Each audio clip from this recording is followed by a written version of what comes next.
जय Hind and hello guys, स्वागत है आपका आपके अपने YouTube चैनल ज्ञानदेव होस्ट में। और इस वीडियो में मैं आपको बताने वाला हूं NTA CUET UG 2025 online form के बारे में कि कैसे आपको यहां पर अंडर ग्रेजुएट फॉर्म को फिल करना है। आपको इसके बारे में संपूर्ण जानकारी इस वीडियो के अंदर दी जाएगी, क्योंकि यहाँ पर लेटेस्ट अपडेट के साथ में ये वीडियो मैं आपके लिए बना रहा हूँ। क्योंकि गाइज मैं आपको बता दूँ कि ऑलरेडी वैसे तो मैंने इसके फॉर्म फिलअप की वीडियो बना दी थी, बट मैं देख रहा हूँ कि आपके सामने अलग अलग प्रॉब्लम आ रही है फॉर्म को भरने में। तो ऐसे में आपको एक एक करके कमेंट के माध्यम से आंसर करना पॉसिबल नहीं हो पाता, और अगर मैं आंसर कर भी देता हूं तो आपको वो चीज़ अच्छे से समझ नहीं आती। इसलिए वीडियो आपके लिए बनाई जा रही है ताकि जो भी इशू है, जो भी आपके डाउट है, वो आप देख करके अच्छे से समझ करके अपने फॉर्म को अच्छे से बिना किसी मिस्टेक के भर सके। तो वीडियो को आपको पूरा देखना है, और अगर इसके बावजूद भी आपके मन में कोई सवाल कोई डाउट रह जाए तो आप कमेंट के माध्यम से पूछ लेना। अब चलिए शुरू करते हैं। गाइज अगर आपने अभी तक वीडियो को लाइक नहीं किया हो तो यार कर देना, क्योंकि आपके लाइक करने से काफ़ी सारा मोटिवेशन मिलता है। और साथ ही साथ चैनल को भी सब्सक्राइब कर लीजिए, क्योंकि जब तक ये फॉर्म प्रोसेस कंप्लीट नहीं हो जाता तब तक आपको इसके बारे में अपडेट दिए जाएंगे। इसके बाद जो लिंक मैंने वीडियो के डिस्क्रिप्शन में दिया है आप ओपन करेंगे। ओपन करने के बाद आपको जानने को मिलेगा कि इसमें 12वीं पास या फिर अपेयरिंग कैंडिडेट अप्लाई कर पाएंगे। फर्स्ट 3 सब्जेक्ट के लिए कितनी फीस किस कैटेगरी के लिए है वो आप देख सकते हैं। एडिशनल सब्जेक्ट के लिए क्या फीस होगी वो आप चेक कर सकते हैं। फॉर्म आप लोग यहाँ पर 22 मार्च 2025 तक भर पाएंगे, यानी कि आपके पास ऑलमोस्ट एक हफ्ता ही बचा है इस फॉर्म को भरने में। तो जितना जल्दी हो सके फॉर्म को भर लीजिए, नहीं तो जैसे ही लास्ट डेट और नज़दीक आएगी आपके फॉर्म भरने में काफ़ी सारे इशू आते रहेंगे। अभी तो बहुत ही कम प्रॉब्लम आ रही है, इसलिए आपको अभी टाइम रहते फॉर्म को भर लेना है। यहाँ पर वो यूनिवर्सिटी की लिस्ट दी गई है जो कि इसमें पार्टिसिपेट कर रही है। तो सभी इन्फॉर्मेशन चेक करने के बाद आप इंपोर्टेंट लिंक के सेक्शन में आएंगे और अप्लाइंग ऑनलाइन लिंक ओपन करेंगे। अब गाइज यहाँ पर आपको इस तरह से इंस्ट्रक्शंस देखने को मिलेगी, जहाँ पर आपको फीस की जानकारी दी गई है। तो आप यहाँ पर सभी जानकारी चेक करते हुए नीचे की तरफ आएंगे और फिर इसके ऊपर टिक कर देंगे। इसके बाद क्लिक हियर टू प्रोसीड पर क्लिक करेंगे। अब क्लिक हियर टू प्रोसीड पर क्लिक करने के बाद आपकी यहाँ पर पर्सनल इन्फॉर्मेशन फिल करेंगे। तो जो आपका नाम है वो नाम आपको यहाँ पर 10th के सर्टिफिकेट के अकॉर्डिंग फिल करना है। ये एंटर करने के बाद में आपको यहाँ पर आपके पिता का नाम एंटर करना है, ये भी आप 10th के सर्टिफिकेट के अकॉर्डिंग ही फिल करेंगे। इसके बाद आपको यहाँ पर आपकी माताजी का नाम एंटर करना है, और ये सभी की सभी जानकारी आप अंग्रेजी के बड़े अक्षरों के अंदर भरिएगा। उसके बाद में जो आपकी डेट ऑफ बर्थ है वो आप यहाँ पर सेलेक्ट कर लीजिए, पहले डे, फिर आपका जो भी मंथ है वो आप सेलेक्ट करेंगे, और उसके बाद में जो भी ईयर है वो आप सेलेक्ट कर लीजिएगा। इसके बाद आपको आपका जेंडर सेलेक्ट कर लेना है। फिर यहाँ पर जो इन्फॉर्मेशन अभी आपने भरी है वही इन्फॉर्मेशन दोबारा से आपको यहाँ पर डाल करके वेरीफाई करनी है। इसका मतलब ये कि आपसे कोई गलती ना हो जाए, इसलिए डबल जानकारी आपसे ली जा रही है, ताकि अगर आपने एक जगह गलत जानकारी भर दी तो जब आप वही गलत जानकारी दूसरी जगह भरेंगे तो पता चल जाएगा। इसलिए आपसे यहाँ पर ये डबल इन्फॉर्मेशन ली जा रही है। तो आपको सभी जानकारी जो कि आपने ऊपर भरी, जैसे कि आपका नाम, आपका फादर नेम एंड आपकी जो माताजी हैं उनका नाम, उसके बाद में आपकी जो डेट ऑफ बर्थ है ये आपको यहाँ पर अगेन इस तरह से सिलेक्ट करनी है, जैसे कि मैं आपको यहाँ पर सिलेक्ट करके दिखा रहा हूँ। इसके बाद आप आपका जेंडर भी सिलेक्ट करके वेरीफाई कर देंगे। फिर आएंगे नीचे देखेंगे प्रेजेंट एड्रेस। तो जो आपका प्रेजेंट एड्रेस है वो आपको भरना है, जैसे कि आपका घर का नाम या फिर नंबर वो आपको डाल देना है। सब लोकेलिटी क्या है वो आपको डाल देना है, और लोकेलिटी के बारे में लिख देना है। अगर मैं आपको सिंपल तरीके से बताऊँ तो आप इन 3 लाइन के अंदर जो भी आपका एड्रेस है वो कंप्लीट कर दीजिए, और फिर जो आपकी कंट्री है वो सिलेक्ट कर लीजिए। इसके बाद में आपकी जो स्टेट है वो आपको यहाँ पर सेलेक्ट कर लेनी है, और फिर जो आपकी डिस्ट्रिक्ट है वो भी आप यहाँ पर डिस्ट्रिक्ट की लिस्ट से सिलेक्ट कर लेंगे। एंड देन आपका जो पिन कोड है वो आप यहाँ पर डाल देंगे। नीचे आएंगे देखेंगे आपका ईमेल एड्रेस आपसे मांगा है, तो आपको आपका ईमेल एड्रेस डालना है। ईमेल एड्रेस को दोबारा डाल करके वेरीफाई करना है। अपना मोबाइल नंबर डालना है 10 डिजिट का, और उसको दोबारा डाल करके वेरीफाई कर देना है। फिर कोई अन्य नंबर आप देना चाहते तो आप अल्टरनेट कॉन्टैक्ट नंबर के अंदर दे सकते हैं, नहीं तो चाहे तो इस ऑप्शन को आप खाली भी छोड़ सकते हैं। फिर नीचे की तरफ देखेंगे परमानेंट एड्रेस। अब अगर आपका परमानेंट एड्रेस और जो प्रेजेंट एड्रेस है वो सेम है तो आप यहाँ पर सेम एज प्रेजेंट एड्रेस इस बॉक्स को टिक कर देंगे। पर अगर आपका प्रेजेंट और परमानेंट एड्रेस अलग अलग है तो अनटिक रहने दे, और अलग से अपना नीचे जो परमानेंट एड्रेस है वो भर दे। अभी जो आपने ऊपर की तरफ भरा है वो आपने आपका प्रेजेंट एड्रेस भरा है। फिर आप देखेंगे चूज पासवर्ड। तो आपको यहाँ पर एक पासवर्ड बनाना है। पासवर्ड आपका कैसा, उसका एक एग्जाम्पल मैं आपको यहाँ पर देकर भी दिखाता हूँ। तो आपके पासवर्ड के अंदर इंग्लिश का इसका कैपिटल लेटर कम से कम एक, स्मॉल लेटर कम से कम एक, और फिर उसके बाद में कोई स्पेशल कैरेक्टर और साथ ही डिजिट का इस्तेमाल करना है। तो कुछ इस तरह का पासवर्ड आप यहाँ पर बना लेंगे और फिर आप उसको दोबारा डाल करके वेरीफाई करेंगे। एंड देन एक सिक्योरिटी क्वेश्चन आप सेलेक्ट कर लेंगे आपका चॉइस के अकॉर्डिंग, और उसके बाद जो भी आंसर आप रखना चाहे उसका वो आप यहाँ पर रख दीजिए। ये आपको तब काम आता है जब आप आपका पासवर्ड भूल जाते हैं और आप उसको रिकवर करते हैं।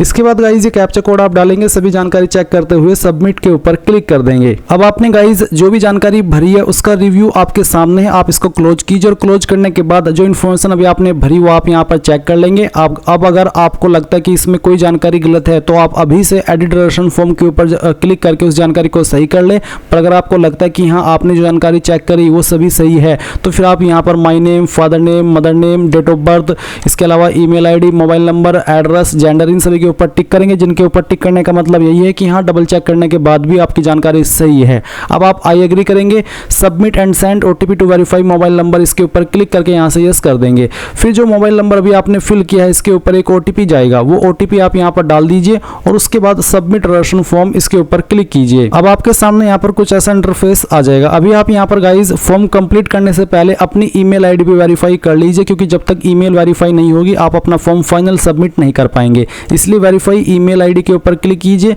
ये जो कैप्चा कोड आपके सामने यहाँ पर आ रहा है, ये कैप्चा कोड आपको यहाँ पर एंटर करना है एंड उसके बाद में सबमिट एंड गेट ओटीपी इसके ऊपर क्लिक करना है। फिर आपकी ईमेल के ऊपर भी इसी तरह से ओटीपी जाएगा, वो ओटीपी यहाँ पर डाल दीजिए और वेरीफाई के ऊपर क्लिक करके इसको भी वेरीफाई कर दीजिए। तो यहाँ पर मेरी ईमेल इस तरह से वेरीफाई हो चुकी है, आपकी भी सेम वे में वेरीफाई होगी। अब आप यहाँ से ओके करिएगा और ओके करने के बाद अभी आप कंप्लीट एप्लीकेशन फॉर्म पर क्लिक करेंगे।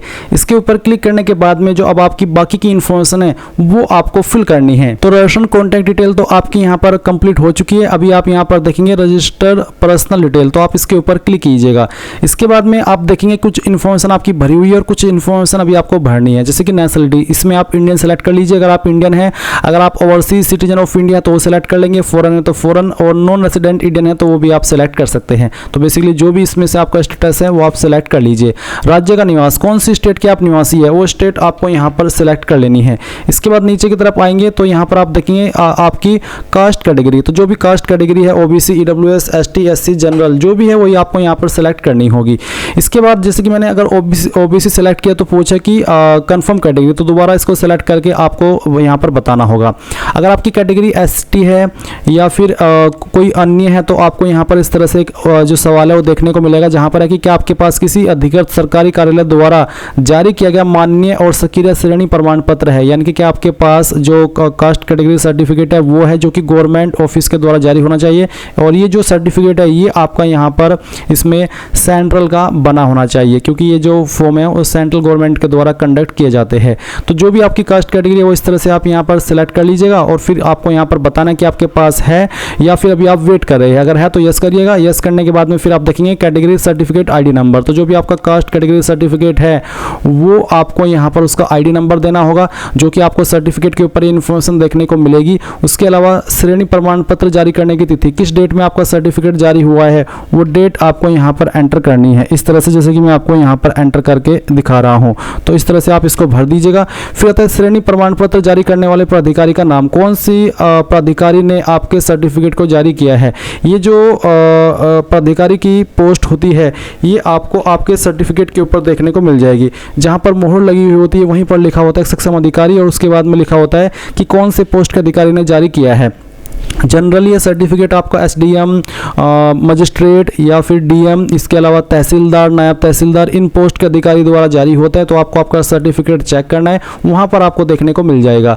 अब आपसे पूछे कि आप पीडब्ल्यूडी उम्मीदवार है, अगर है तो आपको यहाँ पर यस करना है और बताना है कि मैं विकलांग हूँ, मेरी विकलांगता 40% या उससे ज़्यादा है या फिर 40% से कम। अगर नहीं है तो नो कर दीजिए। फिर कुछ और सवालों के आंसर करने हैं, जैसे कि क्या आपको मधुमेह है, अगर है तो यस, नहीं तो आप नो करेंगे। निवास की जगह क्या है, आप शहरी एरिया में रहते हैं या फिर ग्रामीण एरिया में, तो जिसमें भी रहते हैं वही आप सिलेक्ट कर लीजिए। फिर आपकी परिवार की वार्षिक आय कितनी है वो उसकी एक रेंज आपको यहाँ पर सेलेक्ट कर लेनी है। इसके बाद में बिलोंग्स टू माइनॉरिटी, क्या आप माइनॉरिटी में से बिलोंग करते हैं, अगर हाँ तो यस, और यस करने के बाद में फिर आपको बताना कि आपकी माइनॉरिटी कम्युनिटी कौन सी है। उसके बाद में आरक्षक कार्मिक भूतपूर्व सैनिकों के प्रतिपालित अगर आप है तो आप यहाँ पर यस करेंगे, नहीं तो आपको नो करना है। एनसीसी कोटा के लिए दावा, एनसीसी जो कोटा होता है उसके लिए आप क्लेम करना चाहते हैं, अगर हाँ तो यस, नहीं तो आप नो करेंगे। अगर आप एनसीसी कैंडिडेट है तभी आप इसमें यस करिएगा। खेल कोटा के लिए दावा अगर आप करना चाहते हैं, अगर आप एक स्पोर्ट्स पर्सन है तो आप इसमें यस करिएगा, अगर नहीं है तो आप नो कर दीजिए। फिर एक कैप्चा कोड डालेंगे और सेव एंड नेक्स्ट कर देंगे। अब आपके सामने यहाँ पर ऑप्शन आता है आइडेंटिटी टाइप डिटेल, तो चूज आइडेंटिटी में आपको यहाँ पर कोई एक माध्यम सेलेक्ट कर लेना है, आधार या फिर डिजिलॉकर या Indian passport number, PAN card number, driving licence ID, ration card, voter ID card, तो जो भी बेसिकली आपके पास इनमें से आईडी है वो ये आप सेलेक्ट कर लीजिए। अगर मान लीजिए आप आधार सेलेक्ट करें तो आधार सेलेक्ट करने के बाद में आप यहाँ पर इसमें टिक करेंगे, जो आपको यहाँ पर टिक करने को बोला है, और फिर आपका जो आधार नंबर है वो आप यहाँ पर डाल देंगे और फिर उसके बाद में उसको दोबारा डाल करके वेरीफाई करेंगे। और ये जो आप यहाँ पर ऊपर टिक करेंगे, इसको टिक करने से पहले एक बार पढ़ लीजिएगा कि आपको बोला है कि मैं स्वेच्छा से अपना आधार नंबर साझा करने के लिए सहमत हूँ और मुझे पता है कि इसका उपयोग UIDAI के आधार रिकॉर्ड में उपलब्ध मेरे व्यक्तिगत पहचान विवरण से मिलान करके CUET UG 2025 परीक्षा के विभिन्न चरणों में मेरी पहचान स्थापित करने के लिए किया जाएगा। तो ये आपको वेरीफाई करना है। फिर आप यहाँ पर जैसे आधार नंबर दोनों बार डाल देंगे, यानी कि उसको कंफर्म भी कर देंगे, तो ये कैप्चा कोड डालिएगा और सबमिट एंड नेक्स्ट के ऊपर क्लिक कीजिएगा। इसके बाद में यहाँ पर आपसे पूछे अपार आईडी, कि आपके पास अपार आईडी है, अगर है तो यस करिएगा और यस करने के बाद सबमिट करिएगा। और अगर आपको नहीं पता कि अपार आईडी क्या है तो आप यूट्यूब के ऊपर सर्च कर लीजिए अपार आईडी क्या है और आपको कैसे बनानी होती है उसके बारे में आपको इन्फॉर्मेशन मिल जाएगी। ये अपार आईडी होना आपके पास वैसे अभी कंपलसरी तो नहीं है, अगर है तो यस कर दीजिए, नहीं है तो नो कर दीजिए और उसके बाद में सबमिट करके यहाँ से ओके कर दीजिए। अब आपको यहाँ पर जो आगे की इन्फॉर्मेशन वो देनी है, तो यहाँ पर आप परीक्षा के लिए चयन करें सिलेक्ट फॉर एग्जाम, तो आपको यहाँ पर नोट करके कुछ इन्फॉर्मेशन दी गई है। आपको बोला है कि टेस्ट पेपर का चयन करने से पहले इस यूनिवर्सिटी टैब के अंतर्गत CUET UG परीक्षा में भाग लेने वाले विभिन्न विश्वविद्यालयों द्वारा प्रस्तुत पाठ्यक्रम की सूची देखें, यानी कि कौन कौन से पाठ्यक्रम उसके इंस्टीट्यूट के अंदर है वो आपको देख लेने हैं। आप भाषाओं और सामान्य योग्यता परीक्षण सहित अधिकतम 5 टेस्ट पेपर चुन सकते हैं। कम से कम एक भाषा का चयन करना उचित है। यदि आप संस्कृत या केवल भाषा विषय चुन रहे हैं तो कृपया प्रश्न पत्र माध्यम में विषय विशिष्ट चुनें। तो ये इंस्ट्रक्शंस आपको ध्यान में रखने हैं आपके जो सब्जेक्ट है वो सिलेक्ट करने से पहले। तो यहाँ पर है टेस्ट पेपर, तो किस लैंग्वेज में देना चाहते हैं वो आपको यहाँ पर सिलेक्ट कर लेना है इस तरह से, जैसे कि मैं आपको सिलेक्ट करके दिखाया हूँ। तो ये आप सिलेक्ट कर लेंगे। उसके बाद में आप नीचे की तरफ आएंगे तो आपके और भी काफ़ी सारे सब्जेक्ट यहाँ पर देखने को मिलेंगे। तो जो भी आपको रखना चाहते देना है जिसमें भी वो आप सिलेक्ट करेंगे। साथ ही साथ आपको पहले ही बोला जा चुका है कि आप यहाँ पर सामान्य योग्यता परीक्षण सहित अधिकतम 5 टेस्ट पेपर चुन सकते हैं। कम से कम एक भाषा का चयन करना उचित है और कम से कम एक भाषा आप का जो चयन है वो तो करेंगे ही, और अधिकतम आप 5 सब्जेक्ट इसमें चुन सकते हैं। तो जो भी आपको चुनना है वो आप आपकी चॉइस के अकॉर्डिंग इस तरह से सिलेक्ट कर लीजिएगा। इसके बाद आप नीचे की तरफ आएंगे, फिर यहाँ पर देखेंगे डोमेन विषयों के लिए प्रश्न पत्र का माध्यम, तो क्वेश्चन पेपर मीडियम आपको सेलेक्ट करना है डोमेन सब्जेक्ट के लिए। तो जिस भी लैंग्वेज में आप रखना चाहते हैं वो रख सकते हैं और फिर इसी में आपको देना होगा। इसके बाद में आप यहाँ पर जो आपकी चॉइस है एग्ज़ाम सेंटर की वो सिलेक्ट करनी है। पहले आप यहाँ पर स्टेट की देंगे, फिर उस स्टेट के अंदर किस सिटी को प्रेफरेंस देना चाहते हैं वो सिटी आप सिलेक्ट कर लेंगे। उसके बाद में यहाँ पर सेकंड चॉइस देंगे स्टेट की, उसकी फिर सिटी आपको देनी है। फिर तीसरी चॉइस उसकी फिर सिटी, उसके बाद में फोर्थ चॉइस और फिर जो उसकी सिटी है वो भी आप यहाँ पर इस तरह से दे देंगे। एंड यहाँ पर नीचे की तरफ आप आएंगे तो देखेंगे आपका फादर का जो ऑक्यूपेशन है वो पूछा है, तो आपको बताना कि किस फील्ड में वो काम करते हैं। तो अगर इनमें है तो इनमें से सिलेक्ट कर ले, नहीं तो आप यहाँ पर अदर्स सेल्फ एम्प्लॉयमेंट का जो ऑप्शन है उसका भी यूज कर सकते हैं। उसके बाद में उनकी क्वालिफिकेशन क्या है वो सिलेक्ट कर लीजिएगा। मदर का जो ऑक्यूपेशन है वो क्या है वो भी आप यहाँ पर सिलेक्ट कर लीजिएगा इस तरह से, और फिर जो उनका क्वालिफिकेशन है वो भी सिलेक्ट कर लीजिएगा। इसके बाद एक कैप्चा कोड आप यहाँ पर डालेंगे जो कि आपके डिस्प्ले के ऊपर आ रहा है। तो ये डालने के बाद में आप यहाँ पर सेव और नेक्स्ट कर देंगे। इसके बाद यहाँ से आप यस करेंगे। यस करने के बाद में गाइज अब आपको जो क्वालिफिकेशन की जानकारी है वो फिल करनी है। तो सबसे पहले आप 10वीं की इन्फॉर्मेशन भरेंगे, 10वीं में आप पास सिलेक्ट कर लेंगे स्टेटस, फिर आपको बताना कि किस साल के अंदर आपने पास की है, तो वो आप यहाँ पर इस तरह से सिलेक्ट कर लीजिएगा। ये सिलेक्ट करने के बाद में आप यहाँ पर देखेंगे क्वालिफाइंग एग्जाम, तो 10th और इक्विवेलेंट इसमें सेलेक्ट कर लीजिएगा।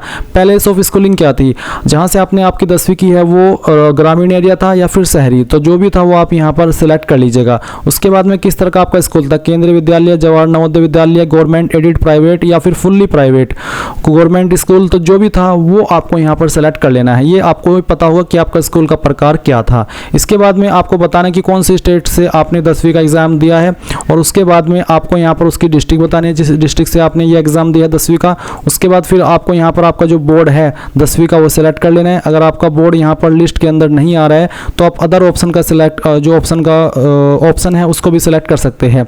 तो यहाँ पर जो आपका बोर्ड है वो आप सिलेक्ट कर लीजिएगा। तो डेमो के लिए मैं यहाँ पर चलिए सिलेक्ट कर लेता हूँ। फिर यहाँ पर आता है रिजल्ट मोड, किसके अंदर आपके नंबर थे, परसेंटेज, सीजीपी या फिर अदर, वो आप सिलेक्ट कर लेंगे। तो यहाँ पर मैंने परसेंटेज मोड सिलेक्ट किया है। तो इसके बाद में आपको यहाँ पर आपके टोटल मार्क्स एंटर करने हैं और फिर आपको बताना कि कितने नंबर आपको 10वीं के अंदर आए थे और उसके बाद में परसेंटेज आ जाएगी। देन आपका जो रोल नंबर है वो आप यहाँ पर एंटर कर दीजिए। फिर आपको बताना है स्कूल कॉलेज का नाम और पता। तो बेसिकली जो भी आपका स्कूल कॉलेज है उसका पूरा नाम आपको यहाँ पर एंटर करना होगा। पूरा नाम मतलब एड्रेस सहित। तो आपको यहाँ पर एड्रेस सहित अपने पूरा नाम लिख देना है। मैंने थोड़ा शॉर्ट में लिखा है पर आपको पूरा नाम देना होगा एड्रेस सहित। उसके बाद में पिन कोड क्या था आपके स्कूल कॉलेज का, तो जो भी आपके स्कूल कॉलेज का पिन कोड था वो यहाँ पर डाल दीजिए। इसमें बहुत सारे कैंडिडेट कंफ्यूज होते हैं कि स्कूल कॉलेज का जो पिन कोड है वो कोई अलग से होता है, बल्कि वो अलग से नहीं होता है। तो वो आपका जियोग्राफी एरिया के अकॉर्डिंग ही होता है।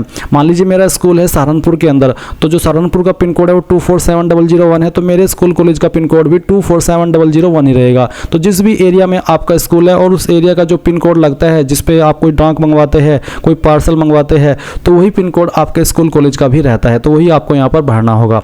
अब आप यहाँ पर 12वीं की इन्फॉर्मेशन भरेंगे। 12वीं आपने पास कर ले तो पास सेलेक्ट करेंगे, अगर कर रहे हैं तो आप अपेयरिंग सेलेक्ट करेंगे। अपेयरिंग सेलेक्ट करने पर फिर आपका पासिंग ईयर ऑटोमेटिकली 2025 आएगा और पास सेलेक्ट करने पर फिर आपका जो पासिंग ईयर है वो आप यहाँ पर खुद से सिलेक्ट कर सकते हैं। इसके बाद फिर आपको क्वालिफाइंग एग्जाम के अंदर हायर सेकेंडरी 3 ईयर कोर्स, यानी कि अगर आपने डिप्लोमा किया है 10वीं के बाद में तो आप यहाँ पर ये वाला ऑप्शन सेलेक्ट कर लेंगे। और अगर आप 12वीं की है तो आप 12वीं सेलेक्ट कर लीजिएगा। तो कहाँ से आपने आपकी 12वीं की है फिर उसको आपको बताना होगा किस एरिया से की है, उसके बाद में कौन से स्कूल से की है वो आपको सेलेक्ट कर लेना है, कौन सी स्टेट से की है वो स्टेट आपको यहाँ पर सेम ऐसे ही बतानी है जैसे कि अभी आपने 10वीं की इन्फॉर्मेशन भरी है। फिर आपको डिस्ट्रिक्ट बतानी है। उसके बाद में आपको यहाँ पर आपका जो बोर्ड है 12वीं का जहाँ से आपने की है, जिस बोर्ड से की है बेसिकली वो बोर्ड सेलेक्ट कर लीजिएगा। रिजल्ट मोड क्या था वो आपको यहाँ पर सेलेक्ट करना होगा। अगर परसेंटेज तो फिर बताइए कि टोटल मार्क्स क्या थे, कितने नंबर आपको आए थे वो आप यहाँ पर डाल दीजिए। और उसके बाद में आप यहाँ पर परसेंटेज देखेंगे अपनी और उसके बाद फिर जो आपका रोल नंबर है वो भी आपको यहाँ पर एंटर कर देना है। स्कूल कॉलेज का नाम और एड्रेस देना है। उसके बाद फिर यहाँ पर आपको पिन कोड देना है और गाइज फिर आप ये कैप्चा कोड डाल करके सेव और नेक्स्ट के ऊपर क्लिक करेंगे। अब यहाँ पर एडिशनल डिटेल में आपसे पूछेगी कि आप जुड़वा है और दोनों CUET UG 2025 के लिए आवेदन कर रहे हैं। अगर आप ऐसे कैंडिडेट है तो यस करेंगे, अगर नहीं है आप जुड़वा, आप सिंगली अप्लाई कर रहे हैं तो आप नो कर दीजिए। ये कैप्चा कोड डालिए और सेव और नेक्स्ट के ऊपर क्लिक करके यहाँ से यस कर दीजिए। फिर आप यहाँ पर देखेंगे आपके अभिभावक की इन्फॉर्मेशन। तो पहले तो आप कंट्री में इंडिया सेलेक्ट कर लेंगे। फिर आपको जो आपका मोबाइल नंबर है वो यहाँ पर डालना है आपके अभिभावक का। फिर जो उनका ईमेल एड्रेस है वो यहाँ पर डालना है। ये कैप्चा कोड फिल करना है और गेट OTP के ऊपर क्लिक करना है। फिर यहाँ पर ईमेल और नंबर दोनों के ऊपर OTP जाएंगे जो कि आपको नेक्स्ट स्टेप के अंदर वेरीफाई करने हैं। तो गाइज इस तरह से आपके सामने यहाँ पर OTP डालने के ऑप्शन आएंगे। पहले आप नंबर वाला OTP डाल दीजिए, फिर ईमेल वाला और उसके बाद वेरीफाई एंड नेक्स्ट इसके ऊपर क्लिक कर दीजिए। अब आप यहाँ पर फोटो एंड सिग्नेचर अपलोड करेंगे। गाइज यहाँ पर आपके लिए एक अच्छी खबर यह है कि अभी रिसेंटली जो नीट के फॉर्म भरे जा रहे हैं उसमें बहुत सारी इन्फॉर्मेशन ली जा रही है डॉक्यूमेंट के सेक्शन में, जहाँ पर आपको फिंगर का जो फोटो है वो देना होता है, फिर कहीं पोस्ट कार्ड साइज फोटो, कहीं कुछ, कहीं डॉक्यूमेंट्स, कहीं कास्ट सर्टिफिकेट। पर यहाँ पर अच्छी खबर यह कि आपसे सिर्फ आपका फोटो और जो सिग्नेचर है वही लिया जा रहा है। फोटो का जो आपको नाम देना है उसको वो आपको यहाँ से फाइल नेम से कॉपी कर लेना है। इसमें आपके नाम के शुरू के 2 वर्ड रहेंगे, फिर अंडरस्कोर और फिर उसके बाद में फोटो लिखा होना चाहिए। इसी प्रकार से सिग्नेचर का जो फॉर्मेट है वो भी ऐसा ही रहेगा। साइज 10 से 200 के भी रहना चाहिए फोटो का और सिग्नेचर का 10 से 50 के भी। तो आप यहाँ पर चूज फाइल के ऊपर क्लिक करेंगे और जहाँ पर भी गाइज आपकी फोटो फाइल है इस प्रकार की जो कि मैंने आपको यहाँ पर बताई है तो वो आप यहाँ पर सिलेक्ट कर लीजिएगा।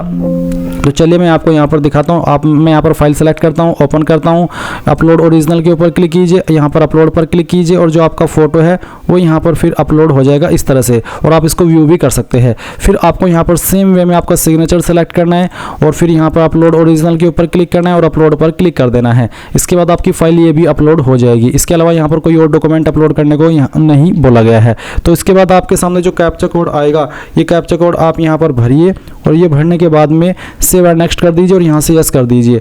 अब यस करने के बाद आप देखेंगे कि आपके सामने फॉर्म का फाइनल रिव्यू पेज आ चुका है। तो आप इसको क्लोज कीजिए और जो भी जानकारी शुरू से लेकर अभी तक भरी है सभी चेक कर लीजिए। फिर आप यहाँ पर टिक करेंगे इनके ऊपर टिक करने का मतलब यही है कि हाँ आपने सभी जानकारी को बहुत ही अच्छे से चेक कर लिया और आपके अकॉर्डिंग सभी जानकारी सही है। फिर आप आई एग्री करेंगे। फाइनल सबमिशन ऑफ एप्लीकेशन के ऊपर क्लिक करके अगर आपने यहाँ पर एक बार यस कर दिया तो फिर आपका फॉर्म सबमिट हो जाएगा और फिर उसके बाद आपको आपकी एप्लीकेशन फीस जमा करनी होगी। फीस आप ऑनलाइन माध्यम का इस्तेमाल करके किसी भी माध्यम का जमा कर सकते हैं और जैसे ही फीस जमा होगी तो ही जाकर के आपका फॉर्म कंप्लीट माना जाएगा। अगर आपको फीस जमा करने में कोई इशू आ रहा है तो आप कमेंट के माध्यम से पूछ लीजिएगा। तो ये थी गाइज पूरी जानकारी। आई होप आपको जानकारी पसंद आई होगी। कोई सवाल डाउट रह गया हो तो कमेंट के माध्यम से पूछ लेना जैसे कि मैंने कहा।